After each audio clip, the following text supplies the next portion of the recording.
Story 1. Original post.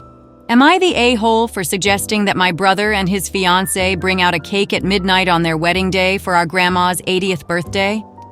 My older brother is getting married to his partner on July 20th, a date that they agreed on in January and shared with the family. July 21st is our grandma's 80th birthday. She comes from a line of women where none of them lived past the age of 80, so it's a big deal for her. And she announced last year that she wanted to go all out with a weekend-long celebration. When my brother announced his wedding date, she was the first one to react with kindness, considering he forgot all about her 80th birthday plans when deciding upon the wedding date. They had made several down payments before announcing, so there was no point in asking them to move the wedding a week before or later for Grandma. And Grandma wouldn't allow it.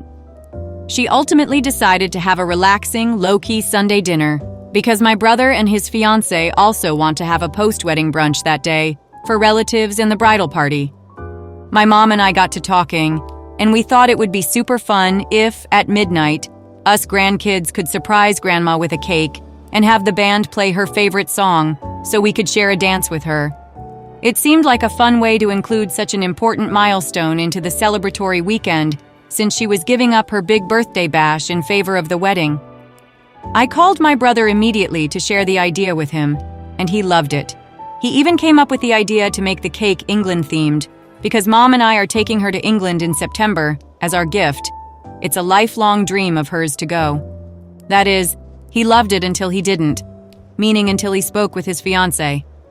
He called to say the cake deal for Gran was off, and that same night I received a text from his fiancée telling me I should have checked with her first if she would be okay with it, and how I was being insensitive, rude, and selfish for meddling with her special day. Yes, her special day. Not my brother's special day, or their special day, her special day. She really seems like a good person, and we get along well, despite not being super close, but it seemed logical to me to contact my brother since it's also his wedding, and it's his grandma, not hers. I responded back by saying it was my brother's special day as well, and how he was initially thrilled by the idea. I also told her I didn't appreciate her accusing me of meddling, since both Mom and I have fully respected the fact that she planned the entire wedding with her mom, leaving us out of the loop, despite my parents paying for a portion of the wedding. My mom was bummed about being fully excluded, even though all she would have wanted was to know how everything was going. The wedding reception is scheduled to end at 2 a.m., and by midnight she'll already have been the center of attention.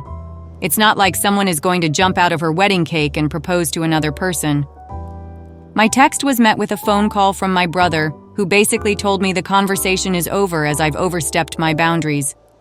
Am I the a-hole? Now for the comments. Not the a-hole. Your kind, loving 80-year-old grandma, who has already expressed how this is a historic and meaningful moment for her, is more important than your entitled sister-in-law, who would already have a full day of attention under her belt by then. Go ahead and plan for lovely festivities with your grandma and her family without sister-in-law or your brother. She outright declared war on the people financing her wedding and who are important to her husband, so all bets are off. My mom is now really upset over the whole situation, and she feels responsible for messing things up. I, on the other hand, am pissed off enough to blow off the wedding and throw Grandma a weekend birthday bash instead.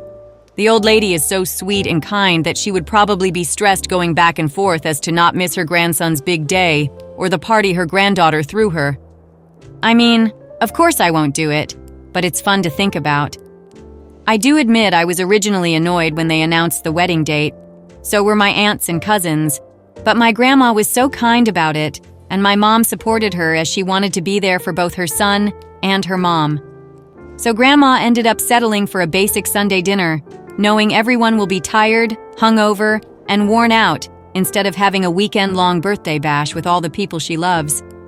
Do you think those aunts and cousins would be down to organize something for your grandma? Nothing outrageous, but something better than a lunch alone and closer to her original vision for a weekend-long party. I would have to check with them. Mom doesn't want this getting out as to not upset Grandma and to not further upset the bride-to-be. The problem is that we have a lot of family and friends coming from out of state. They were originally going to come for the birthday, but now they're coming for the wedding, so I'm not sure how many of them could tweak their schedules and stay an additional day or two if we were to celebrate on Sunday and Monday, for example. You're not the a-hole for suggesting it, but definitely you're the a-hole for arguing it afterwards and for coming here clearly still trying to prove your own point to yourself. It's her wedding to your brother. You can't expect someone to let you borrow her wedding for your own event. This is the most important event in some people's lives. They get to have whatever celebration they want. Yes, your brother approved it, but if it's not something both people want, then just drop it and apologize. You have, in fact, overstepped your boundaries. If you want to do something nice for your grandma, take the initiative on some special event actually for her. Don't borrow a wedding. Borrow a wedding is a wild over-dramatization for a potentially 10-minute interlude at the end of the night that would make an 80-year-old woman feel special for crossing a major milestone. Not gonna lie, if anyone needs to point the finger, it should be the brother. Forgetting a huge family event was dumb, and agreeing to anything before talking to his fiancée was dumber. You're the a-hole. Your post, your comments. This is less about honoring your grandma than trashing the bride. All you had to do was ask both of them together. Also, I've learned from on here. You're the a-hole. It's a nice sentiment, but it's not your party, so you don't get a say if your idea is ultimately turned down. Your brother made his choice as well. You are the a-hole. Jesus, you and your family sound annoying. You are trying to hijack the wedding out of pure jealousy. Your grandmother has already said what she wanted. You all need to listen for once. Hijack the wedding? That's a pretty extreme way to describe a 2-minute singing of happy birthday while a cake is brought out at the very end of the night. Massive red flag to me if she does indeed need every single second of those 24 hours dedicated to her. A wedding is about the merging of two families. It wouldn't have been a great way to show respect for her new grandmother-in-law. They hijacked the birthday. People from out of town were already coming to celebrate Grandma, and Grandma already said she wanted to go all out for her 80th bidet. The bride and groom announced their date after they knew that people were coming. Most of these comments seem to be putting words in your mouth that you did not express. You suggested, brother liked but got vetoed by bride. Okay, you weren't happy but said nothing and kept it to yourself. Then the bride got pissy. You suggested a birthday cake for a huge milestone birthday for your grandmother, who had to cancel her plans to accommodate their wedding. Remember, she'd already started planning, and you just defended yourself. It's understandable your brother just asking to drop it, but sounds like your future sister-in-law is going to be insufferable, not the a-hole. And all the people saying you shouldn't hijack a wedding for another celebration completely agree, which is why you asked beforehand. From your comments, it was your brother getting excited about the cake design, etc., not you making a whole separate birthday party at midnight. Finally, someone with reading comprehension skills. It's insane how many people are flat out refusing to acknowledge what I wrote and are instead coming up with their own ideas. Update: the wedding is off. After the conflict between me and my brother's former fiancée, which resulted in a phone call from my brother, I decided to text her 3 days later to apologize. Even though my family and the internet sided with me, I just didn't want any bad mojo or to be a sister-in-law from hell. My text was met with a lot of anger on my dad's behalf, which really surprised me because the man supports me no matter what. He was telling me how I shouldn't have been the one to apologize, and he let another thing slip out. End of February. The bride's dad asked my dad, in confidence, if he could pitch in additional money for his daughter's dream wedding, because he didn't think it was fair he had to pay more due to tradition. My mom didn't know about this, which prompted fight number 1. My dad was pissed that I was the one to apologize even though I was the one that was insulted, so he called my brother behind our backs and told him that he respects the fact that she will be his wife in his primary family, but how he also thinks he should have checked her for insulting me the same way he checked me for crossing a boundary. He then did what dads sometimes do best: go off with a monologue after keeping crap inside for months. He told him about the additional money that he gave, and he told him he wasn't convinced the overlapping events were a coincidence. Fight number 2 ensued. My brother called our mom the next day to tell her the wedding was off. All hell broke loose. We then couldn't get in touch with my brother or his fiancée for almost a week. Her mom then got a hold of my work email, and emailed me saying I had ruined her daughter's life. I forwarded the email to my brother, and he finally called me back. He said it felt like she wanted to marry for the wedding, not for the marriage. She also admitted to making her dad ask our dad for more money so she could afford a wedding flower package she wanted that was an additional $7,000, and she saw nothing wrong with keeping it a secret from my brother. She also refused to at least acknowledge my apology and to apologize back to me. My brother told her he would like to postpone the wedding and work on their issues, and she ended up calling off the wedding and breaking up with him. My relationship with my brother is still a wreck. He said he needs time because he loves her, but he understands she didn't prioritize him as much as he did her. Grandma's birthday bash is back on, and we're happy for her. She's excited as heck after the initial turmoil. I miss my brother so much, and it sucks knowing how heartbroken he is, but at least he's talking to my parents, and he has the rest of the family as his support system. I really hope we can rebuild our relationship someday. I'm glad he won't marry the wrong person for the wrong reasons, but it's awful being the trigger to his life falling apart, and I regret everything. Now for the comments. Ultimately, it sounds like this is for the best, and your brother dodged a bullet. Hopefully you two can repair your relationship. Thank you. I'll be seeing him for the first time during Grandma's birthday weekend, and I'm equally terrified and looking forward to it. I'm hoping we can sit down and talk, but if not, I won't pressure him. I know our family will do everything to try to cheer him up and be a solid support system. I don't know your brother, or you, so take this for what it's worth. Maybe talk about anything but this. Dude's wedding just got called off mere weeks before it was set to happen. He's probably hurt and embarrassed. So go talk about baseball or whatever, something innocuous. That makes sense. The wedding was called of mid-May, a few days after I had originally posted, but the two of us haven't spoken aside from that one phone call. I do text him periodically just to check up on him. He hasn't replied to my texts, but he's talking and FaceTiming with our parents and grandparents, as well as some cousins, so I know he's okay and slowly doing better. I would like to apologize to him face to face, but I like the idea of keeping things lighthearted if possible, so he can feel more relaxed and hopefully have some much-needed fun. To the degree that you caused this chain of events, and honestly, if you didn't ask about the cake, someone else would have done something that the bride considered meddling. So I don't think you did. It's a favor to your brother in the long run. It's super painful and embarrassing to call off a wedding, but divorce is worse. He got to see something he needed to see. I hope he comes to see that soon, and I hope you know you did nothing you need to regret.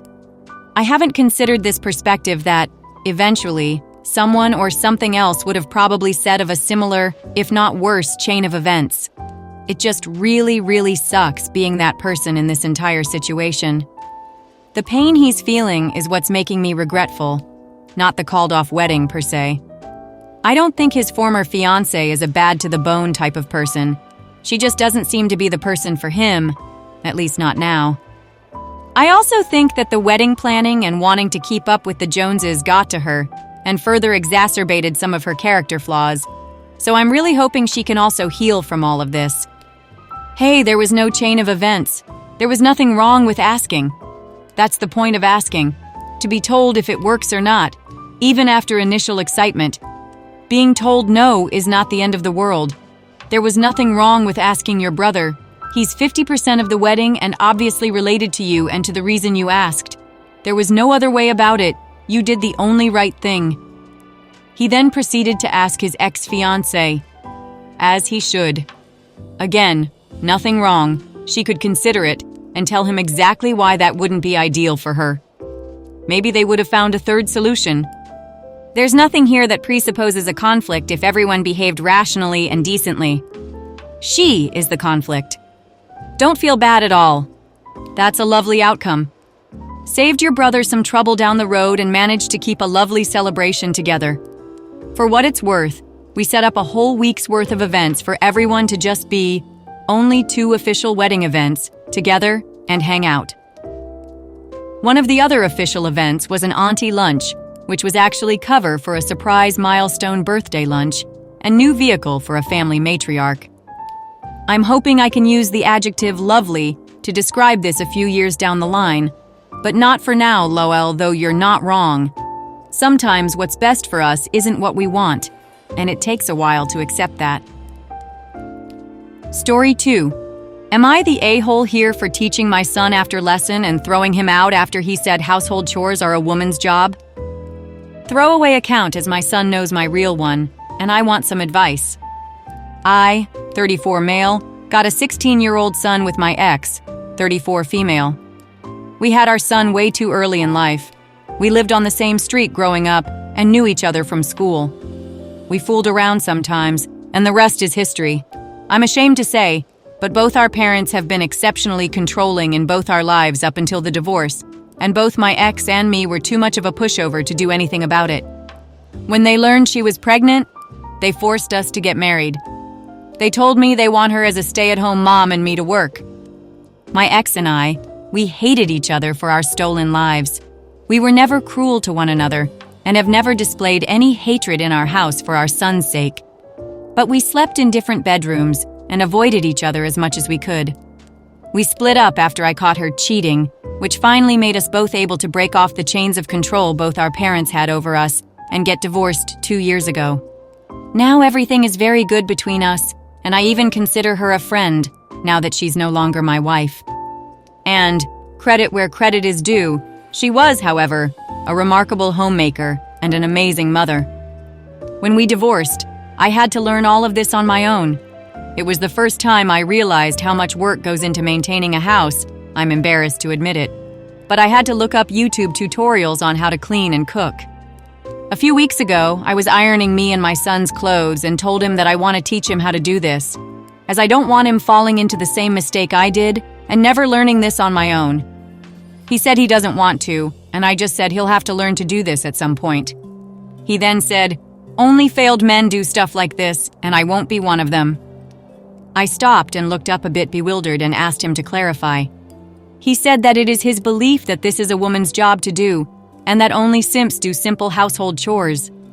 I tried to keep my composure as much as I could, but asked if he saw me as a simp, and he just shrugged. I told him that now he will have to choose his next words very carefully, but I said that he will learn household work whether he likes it or not.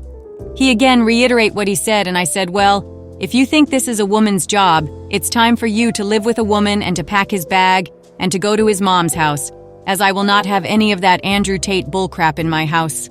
My son lives with me during the week as his school is only 5 minutes away, and his mom nearly 2 hours. He refused to make his bag, so I made it for him. He started seeing the gravity of my seriousness and tried to backtrack on his words, but I wasn't having any of it. He must have called his mom in the time I was packing, as she called me as well. She asked me what's going on, and I told her what happened. Surprisingly, she's on my side and has just asked me to drop him off at hers, and she'll help teaching him a lesson. It's been about 2 weeks now that he lives with his mom, and she has been reinforcing the household chores on him. He's called me multiple times to apologize and asking me to come back. His mom and I agreed he's going to stick this up for a week or two after the holidays and make him commute to school and do lesser household chores, and then let him come back to me to reinforce the consequence of his belief. My friends that I spent Christmas with yesterday said I was rather hard, and it was a crap move to uproot his life like this, and it was an a-hole thing to do. So now I am questioning myself, was I the a-hole here? Now for the comments. Awesome job co-parenting and holding him accountable. They're teaching their son an important life lesson about respect and responsibility. It's not just about chores, it's about breaking toxic attitudes toward gender roles. He needed that wake-up call. He needed to learn that kind of behavior isn't tolerated. Household chores are a basic life skill, not a woman's job. OP and his EX have been successfully nominated as co-parents of the year, not the a-hole. You gave him a reality check that he needed, and it sounds like you and his mom are on the same page to teach him a valuable lesson. Better he learns this now than grows up with that mindset. And the punishment makes sense. It's directly related to the bullcrap he said. Not the a-hole indeed. Amazing parenting here. I would just suggest inquiring exactly where he learned that nonsense to address whatever else he believes, as I guarantee that's not the only view he's picked up, as well as continuing your life skills mental load classes to reinforce it all. Not the a-hole. You two may not have been right for one another as spouses, but you're both amazing parents. This is one of the best examples of cohesive co-parenting I've heard of. Kudos to OP and his ex for both standing firm. Parenting isn't just about being their friend and provider, it's about helping them grow into respectful, capable adults. I'm proud of how they handled the situation. Not the a-hole. This Andrew Tate patriarchal bullcrap is dangerous and scary. Nipping this in the bud is hugely important. I'm actually impressed that you and your ex did such a great job handling this together. Let him come back after he writes a paper comparing and contrasting the lives of women in Iran before and after 1979. Have him document the dangers of the patriarchy and what happens to the overall economy in a nation that embraces it. Well done, Dad. Well done. Thank you for listening. If you like the video, consider like and subscribe. If you want more stories like these, turn on your notification to receive the latest stories.